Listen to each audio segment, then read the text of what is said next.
petits anges, comment allez-vous? J'espère que vous êtes tous en bonne santé. Alors aujourd'hui, nous sommes vendredi 15 mai 2020. On se retrouve encore une autre fois pour étudier ou bien pour terminer l'étude de notre texte, La Petite Sirène. Alors comme on a déjà cité, La Petite Sirène, c'est un récit merveilleux, d'accord, dont les personnages sont des créatures fabuleuses. Et le personnage principal de cette histoire, c'est la Petite Sirène. Comme on a déjà cité, d'après le titre, d'après le chapeau du texte, d'après l'illustration, que le texte bien sûr parle d'une petite sirène qui vivait au fond de la mer avec son père, ses 5 sœurs et sa grand-mère, bien sûr, après la mort de sa mère. Alors, pourquoi pas écoutez bien une autre lecture, mais j'espère que tout le monde, Inch'Allah, sera attentif, d'accord. Écoutez attentivement ma lecture. Je lis. La petite sirène. Au plus profond de la mer, les sirènes habitent un lieu où la nuit ressemble au jour et le jour à la nuit. Un lieu empli de créatures fabuleuses si étonnantes qu'on a peine à croire qu'elles existent. Les sirènes ne sont ni poissons ni hommes, à moins qu'elles ne soient les deux à la fois. Mais alors, qui sont-elles? Où est véritablement leur place? C'est justement ce sur quoi méditait une petite sirène, pas tout à fait comme les autres. Elle avait perdu sa mère très tôt et avait été élevée auprès de ses 5 sœurs aînées par sa grand-mère. « Tu rêves trop, ma petite fille, lui disait souvent celle-ci. La vraie vie est ici. » Sagement, la petite sirène l'écoutait et, hop, elle partait s'allonger sur le lit de la mère. Et elle laissait ses pensées monter comme des bulles vers la surface. Chacune des 6 sœurs avait son petit jardin de mer où elle faisait pousser des coraux, des algues, des coquillages et des galets. Comme toujours, la petite sirène ne pouvait s'empêcher de se distinguer. Son jardin ne ressemblait à aucun autre et en son centre se dressait la statue d'un homme vestige d'une épave de navire. Comme le veut la coutume, chacune des aînées eut la permission quand elle atteignit sa 18e année de rejoindre les vagues pour observer le temps d'une journée, alors le pays d'en haut. Au récit de toutes les merveilles qu'elles avaient vues, la petite sirène brûlait de connaître ce mode mystérieux. Ses sœurs avaient maintenant le droit de monter et de descendre à leur guise, mais elles préféraient rester chez elles tout au fond de la mer. Le pays d'en haut ne les intéressait que lorsqu'un orage éclatait dans le ciel. Alors elles nageaient à la surface bras dessus, bras dessous et entonnaient des chants merveilleux sur la beauté de leur palais de corail, invitant les marins à leur rendre visite, mais les marins terrifiés prenaient leur voix pour le hurlement du vent, et seuls ceux qui s'étaient noyés arrivaient au fond de l'eau. Quand il en venait un, la petite sirène avait envie de pleurer, mais une sirène n'a pas de larmes et son cœur en souffrait davantage encore. Alors mes petits anges, comme vous avez déjà entendu, alors j'ai fait une autre lecture. J'espère que tout le monde, bien sûr, fait attention ou bien a bien fait attention aux mots, aux prononciations des mots, parce que quand j'ai entendu vos lectures, j'ai découvert que vous commettez encore des erreurs. D'accord? Soyez attentifs, s'il vous plaît. Très bien, comme j'ai cité au début de la séance, après bien sûr découvrir la rubrique avant de lire et la rubrique je comprends, pourquoi pas on passe à la 3e rubrique, je découvre l'univers du merveilleux. Alors, vous avez toujours la page 178, la première question de je découvre l'univers du merveilleux est la suivante. Où se passe cet extrait? Décris ce lieu, pourrais-tu y voyager et pourquoi? Alors, comme vous voyez dans la première question, il y en a 3 parties. Alors, on commence à répondre aux questions partie par partie. Oui, alors, quand on dit où se passe cet extrait, Bien sûr, cet extrait, ça veut dire cette partie de l'histoire, parce que l'histoire nous n'avons pas l'histoire complète. Il y a seulement une partie de l'histoire, comme vous savez bien. Alors, cet extrait se passe au plus profond de la mer. D'accord? Alors, on a déjà cité ça dans la première ligne, d'accord, du chapeau. Alors, je relis. Au plus profond de la mer, les sirènes habitent un lieu où la nuit ressemble au jour et le jour à la nuit, un lieu empli de créatures fabuleuses et étonnantes qu'on a peine à croire qu'elle existe. Donc, au début de la première ligne, il y a l'expression au plus profond de la mer. Ça veut dire cet extrait se passe au plus profond de la mer. D'accord? Très bien. Pour la deuxième partie, vous avez décrit ce lieu, décrit ce lieu. La première des choses, c'est décrit ce lieu. Alors, on a déjà cité, toujours dans le chapeau du texte, alors un lieu où la nuit ressemble au jour et le jour à la nuit. Un lieu empli de créatures fabuleuses, si étonnantes qu'on a peine à croire qu'elles existent. Alors voilà. Voilà le chapeau du texte. Alors, voilà la première expression de quoi j'ai déjà parlé, au plus profond de la mer. C'est où se passe cet extrait. Et après, vous avez ici un lieu où la nuit ressemble au jour et le jour à la nuit, un lieu empli de créatures fabuleuses, si étonnantes qu'on a peine à croire qu'il existe. D'accord? On a parlé aussi à la fin du texte ou bien de la première page, on a parlé des jardins, d'accord? On a parlé, comme j'ai déjà cité, il y avait aussi des jardins. Regardez ici, on a chacune des 6 sœurs avait son petit jardin de mer où elle faisait pousser des coraux. Alors quand on dit des coraux,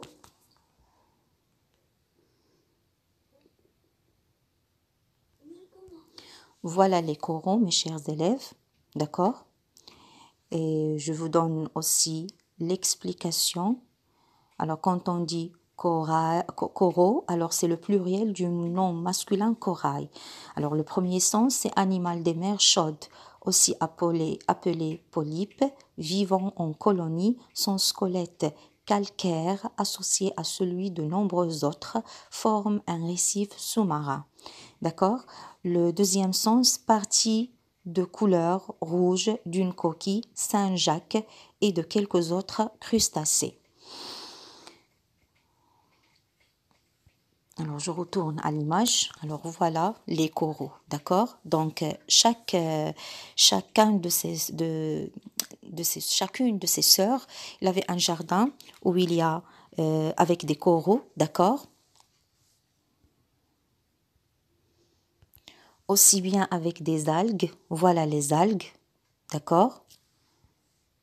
Voilà encore les algues.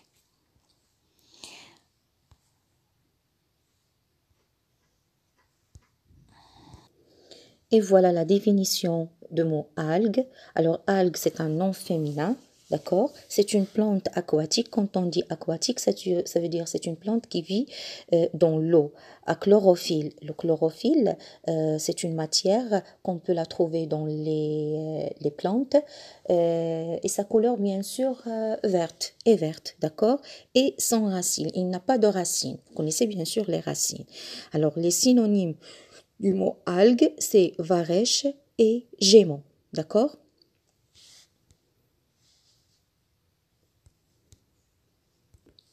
Et quand on a parlé aussi des algues, il y a aussi des coquillages. Dans les jardins des 5 sœurs, il y avait. Voilà, mes chers élèves, une photo qui représente un coquillage. D'accord? Et ce qui concerne la définition, coquillage, c'est mollusque doté d'une coquille. D'accord? Cette coquille vide, ça veut dire il n'y a rien dedans, d'accord? Synonyme, c'est coque et coquille. Euh,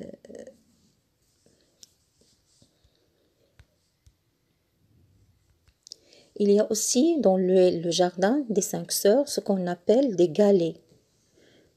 Alors voilà, les galets, ce sont des cailloux qu'on peut les trouver au bord de la mer ou bien au fond de la mer, d'accord? La définition du galet, c'est un nom masculin, pierre usée et polie par l'eau, d'accord? Le synonyme, c'est caillou, d'accord? Il y a aussi des vestiges d'épaves de navires. Voilà une épave de navire. Et quand on dit vestige, ça veut dire le déchet. Alors, c'est un navire ou bien c'est un bateau qui s'est noyé au fond de la mer. Alors voilà, ces vestiges, ça veut dire ces déchets et ça veut dire le reste du bateau qui s'est noyé au fond de la mer. Et quand on dit épave, sens 1, ça veut dire, alors d'abord la nature du mot épave, c'est un nom féminin. Son premier sens, c'est navire ou objet abandonné en mer, débris, déchets, d'accord? Deuxième sens, voiture en ruine. Synonyme, c'est ruine. Troisième sens, c'est personne miséreuse. Alors, le synonyme, c'est loc. D'accord?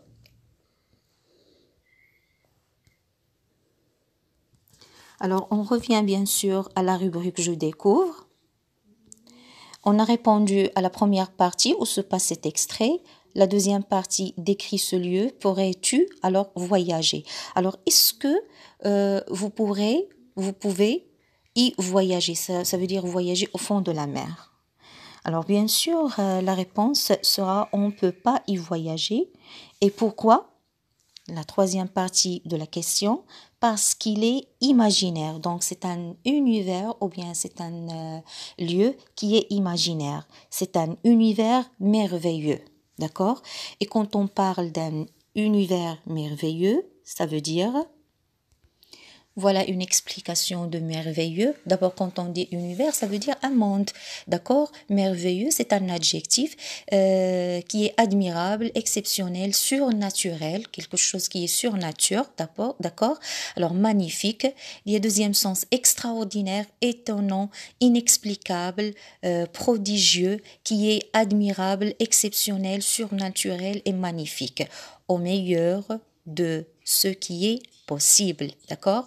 Il y a aussi merveilleux le nom masculin, ce qui est surnaturel, inexplicable et inspire un sentiment positif d'admiration.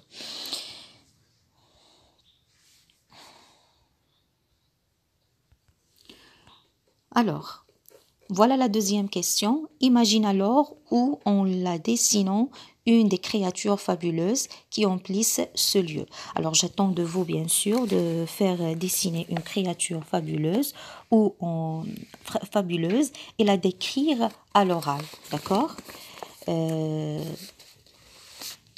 Pour la troisième question, est-ce qu'il est possible de rencontrer la créature que tu as imaginée et une sirène dans un zoo? Alors, écoutez bien, est-ce qu'on peut rencontrer les créatures que vous avez déjà dessinées ou bien une sirène dans le zoo? Vous connaissez bien sûr qu'est-ce que ça veut dire le zoo. Alors, mes chers élèves, la réponse est la suivante. On ne peut pas raconter ou bien rencontrer ces créatures au zoo parce qu'elles sont imaginaires. Toujours, on parle de quelque chose imaginaire. Alors, elles font partie de l'univers merveilleux. Alors, bien sûr, on a déjà parlé d'univers merveilleux. C'est le monde où il y a quelque chose de surnaturel, quelque chose d'imaginaire, irréel, et ainsi de suite. Alors, pour la quatrième question, pourquoi notre monde peut-il paraître mystérieux et merveilleux pour des sirènes? Alors, pour nous, on trouve que le monde des sirènes, des créatures fabuleuses, est un univers merveilleux. Aussi bien les créatures fabuleuses, surtout les sirènes, alors ils trouvent notre monde mystérieux et merveilleux. Alors, pourquoi? Alors, la réponse est tout simplement parce que les sirènes ne connaissent pas le ciel, aussi bien la verdure La verdure, ça veut dire la prairie, ainsi de suite, les prés, les champs, ainsi de suite, d'accord? Il y a aussi les animaux et tout ce que l'homme a construit. Quand on parle de tout ce que l'homme a construit, comme par exemple les voitures, les avions, pourquoi pas les bateaux, même si les sirènes, bien sûr, rencontrent de temps en temps des navires qui s'est noyé au fond de la mer. Alors, on parle aussi des maisons, des châteaux. Alors, ils ne connaissent pas ces constructions. Alors, j'espère, mes chers élèves, que vous avez bien compris l'univers du merveilleux, d'accord? Vous avez bien compris les réponses qu'on a données pour chaque question.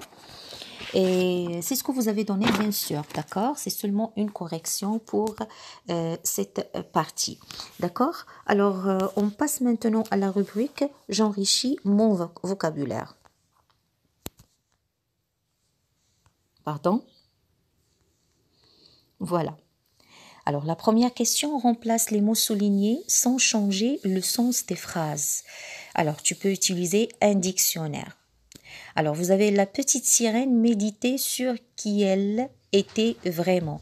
Alors, le mot ici souligné, c'est le mot méditer.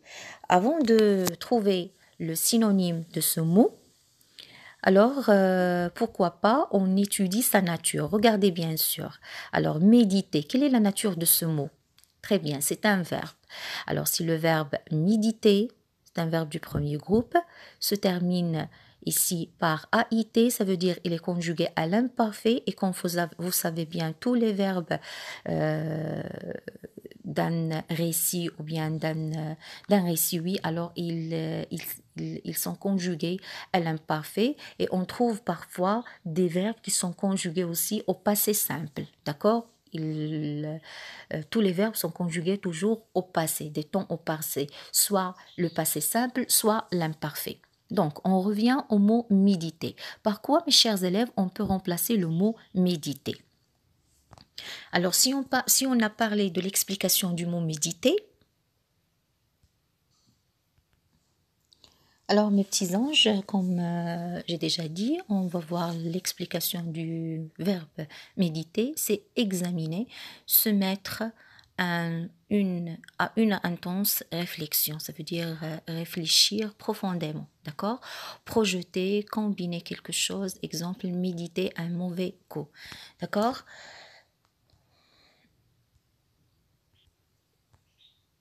Alors, par quoi on peut remplacer le verbe méditer dans la phrase la petite sirène méditait sur qui elle était vraiment? La réponse est la suivante, bien sûr. Alors, méditer, on peut la remplacer par rêver, penser, réfléchir, se poser des questions, songer, ainsi de suite. D'accord? Alors, et là, bien sûr, la phrase ne sera pas changée. Alors, on peut dire la petite sirène rêvait sur qui elle était vraiment. La petite sirène pensait sur qui elle était vraiment. La petite sirène réfléchissait sur qui elle était vraiment. La petite sirène se posait des questions sur qui elle était vraiment, ou bien la petite sirène songeait sur qui elle était vraiment. Alors pour la deuxième phrase, vous avez « elle ne pouvait s'empêcher de se distinguer ». Alors bien sûr, se distinguer, c'est un verbe pronominal. Regardez, il y a le pronom « se ». D'accord, c'est un verbe du premier groupe, pardon.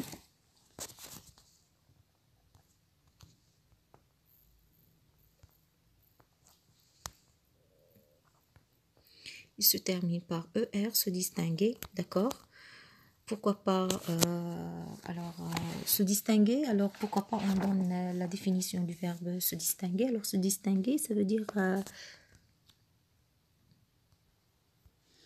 alors comme j'ai déjà cité, se distinguer, alors on peut la remplacer, ou bien on peut remplacer ce verbe pronominal par se faire remarquer, ou bien se singulariser, ou bien se démarquer, se différencier, se caractériser. D'accord? Et on a plusieurs synonymes.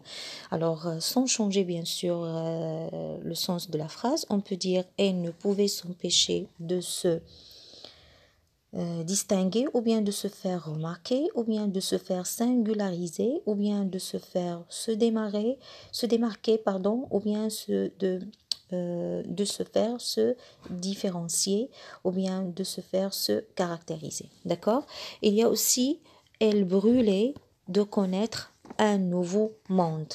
Alors, les synonymes avec quoi on peut remplacer brûler, il y a avait hâte, s'impatienter, était pressée. D'accord? On peut dire elle était pressée de connaître un nouveau monde, elle avait hâte de connaître un nouveau monde, ou bien elle s'impatientait de connaître un nouveau monde. Ça veut dire il veut savoir, d'accord?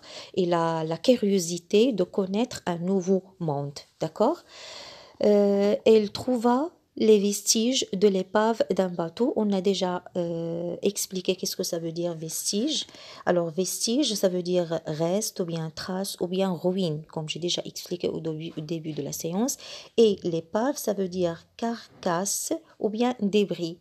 Ça veut dire bien sûr le reste d'un navire ou bien de quelque chose en général au fond de la mer. Donc on peut dire elle trouva les restes, ou bien elle trouva les traces, ou bien elle trouva les ruines de la carcasse, ou bien le derby d'un bateau. D'accord? Alors, mes petits anges, on termine notre rubrique en répondant aux questions, ou bien à la question numéro 2. Trouve des mots de la même famille que mère. Trie-les par classe de mots non verbes et adjectifs.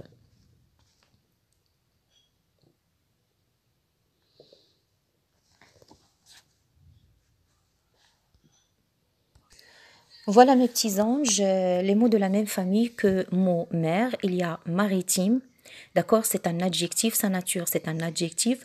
Marin, c'est un nom masculin. Amérir, c'est un verbe. Marée, c'est un nom féminin. Amarrer.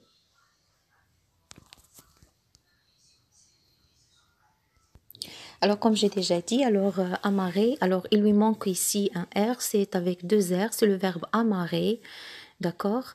Celui-là, c'est le participe passé du verbe amarrer avec ER à la fin. D'accord? Alors, mes petits anges, voilà, on a terminé notre rubrique J'enrichis mon vocabulaire. J'espère que vous avez bien compris le texte, la petite sirène. De quoi parle-t-il? Tout ce qui est en relation avec le texte, les actes, la langue, la compréhension, le monde merveilleux, et ainsi de suite. Merci mes chers élèves de votre attention.